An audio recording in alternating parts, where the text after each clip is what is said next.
I'm Shauna Lawhorn with the League of Women Voters of San Francisco. Along with the League and SFGovTV, I'm here to discuss Proposition J, a ballot measure which will be before the voters on Tuesday, November 8th.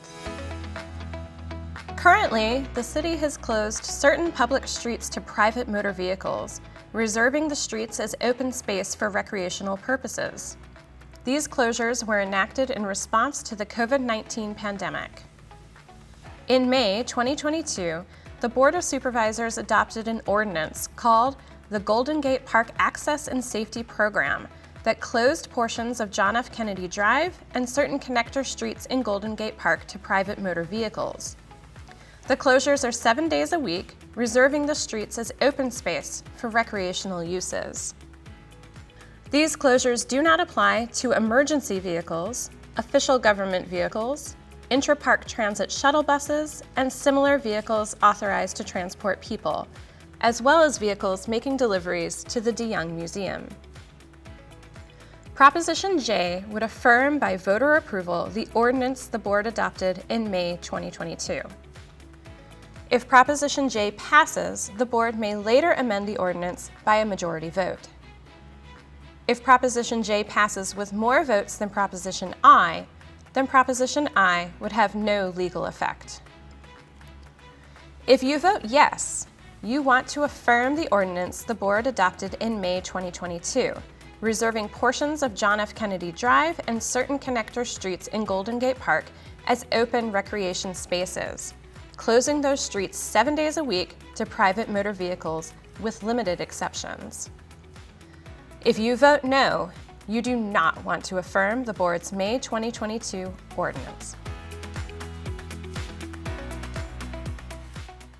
I'm here with Justin Hoon Nguyen with the San Francisco Bicycle Coalition and a proponent of Proposition J. Welcome. Thank you for having me today. We're also joined by Esther Landau from the ARC San Francisco and an opponent of the measure. Thank you. Thank you both for being here. I'd like to start with Esther. Why do you believe this proposition is so important? Well, thank you so much for including us. That's the first thing I want to say. And we are the largest organization serving adults with developmental disabilities in San Francisco. And it's important to say that this is really not about cars, it's about people. All people, no matter where they live in the city and no matter how they need to get around, having access to one of the best parts of San Francisco.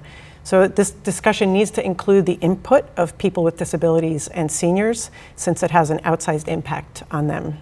Nobody has reached out to our community. In fact, we have collaborated with several disability rights organizations and activists to reach out to the mayor's office and the Board of Supervisors, but we've gotten no traction. So one piece of this conversation that has been missing is access to employment, not just recreation.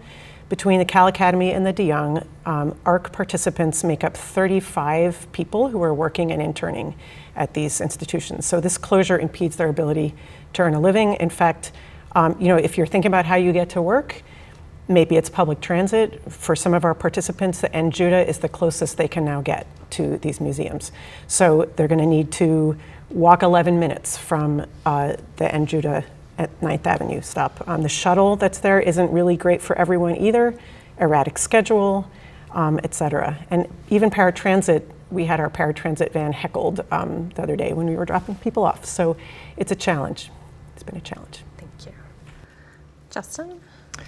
Prop J just reaffirms the community agreements that made JFK car-free, which included the closure of JFK 2 cars, but also the community agreements and expanding access for communities, which included an addition of 29 ADA spots, including a dedicated lot behind the band, between the band shell, and also conversations with the Music Concourse garage, which provides 800 spots, which right now is unaffordable, but the goal is to make it affordable for all, for low-income families, for people with disabilities, for really anyone who needs to get to the park, because that's important. And the reason why this closure is important because JFK has continually been a part of the high injury corridor network since 2017, which puts it in the top 13% of streets that contribute to 75% of traffic deaths. So, access is also about making people safe.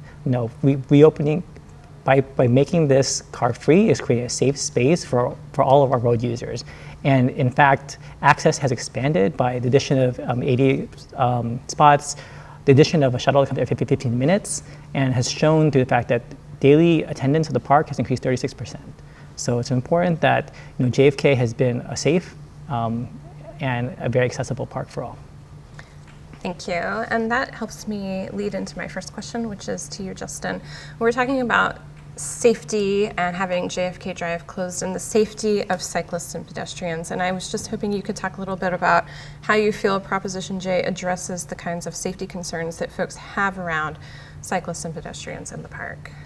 I mean, the biggest conversation we've always heard is the conflict between people who drive, people who bike, and people who walk, and so become untenable in the past years. And this is shown by the fact that JFK is part of the high injury network. By separating it, it allows walkers, bikers, or people who can't necessarily afford to drive to be able to walk easily to the Young or to the Academy, but also. We've also increased by having a shuttle come every 15 minutes for the park as well. So by having these other options and the addition of the 80 spots and conversation with the garage, really hope that the park truly is an accessible and equitable option for all communities. Thank you. Esther, similar question to you. How do you address these concerns about safety? Often we're talking about cyclists and pedestrians on JFK Drive. How from your perspective, what are the issues you have around safety? Yeah, one of the concerns we do have for people who move a little slower out and about on the closed JFK Drive is whether bicyclists going by, whether there's safety for pedestrians crossing the way, whether bicyclists have a speed limit of any kind. So that's something that is an issue for us. And then regarding the shuttle, I think it's wonderful that there is one. But currently there are no shuttle shelters. The buses are not kneeling buses, and the schedule has been erratic. Also, the pathways from the shuttle stops to the nearby attractions, many of them are not paved. So we'd be excited to see the parking price come down in the parking garage, though I will say that would be wonderful. Thank you. Our second question is going to go back to you. As you've noted, the facilities and cultural institutions in Golden Gate Park are a popular destination for residents and tourists, and as you're saying, a source of employment in San Francisco. So how is access to these facilities addressed in Proposition J, and how do you feel like it needs to be addressed? Well, there's an attempt at addressing it. I think the intention is fine. I think there's probably a great compromise that could be worked out.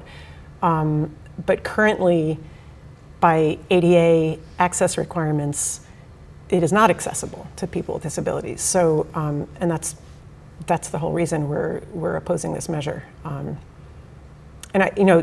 Golden Gate Park should be accessible to all. I think we both agree with that. But that requires car access for some people. Period. Same question to you, Justin. Yeah, specifically, it's important that we kind of preserve the access, which is why there was actually a net increase in ADA spots around the music concourse. So making that trip closer than Jet and Judah, the band shell to the Academy or the Young is far closer than having to stop on Knife and Judah.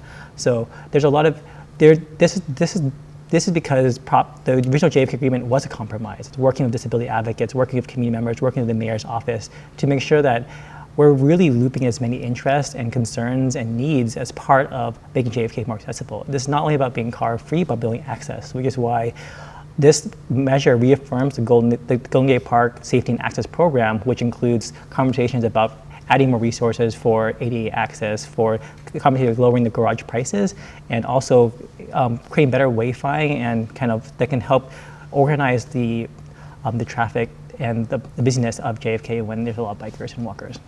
Thank you. And we're at closing statements, so we will start with you, Esther. Any last thoughts? Sure.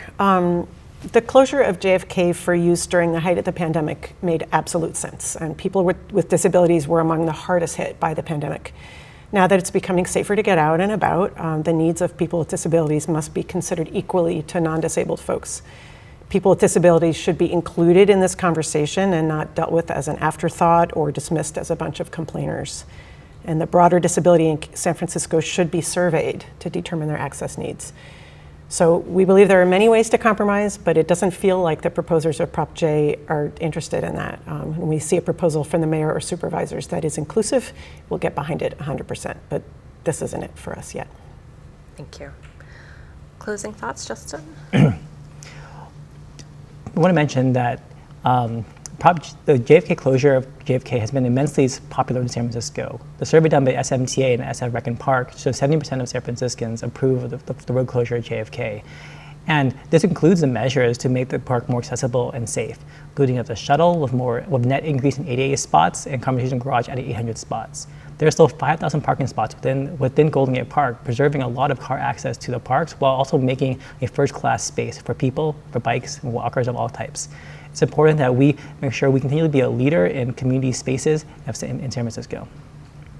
Thank you. And thank you both for your time and your willingness to educate the public about this measure. Thank you so much. We hope that this discussion has been informative. For more information about this and other ballot measures in the November election, please visit the Department of Elections website at sfelections.org. Remember, early voting is available at City Hall starting on October 11th from 8 a.m. to 5 p.m. And if you don't vote early, be sure to vote on Tuesday, November 8th.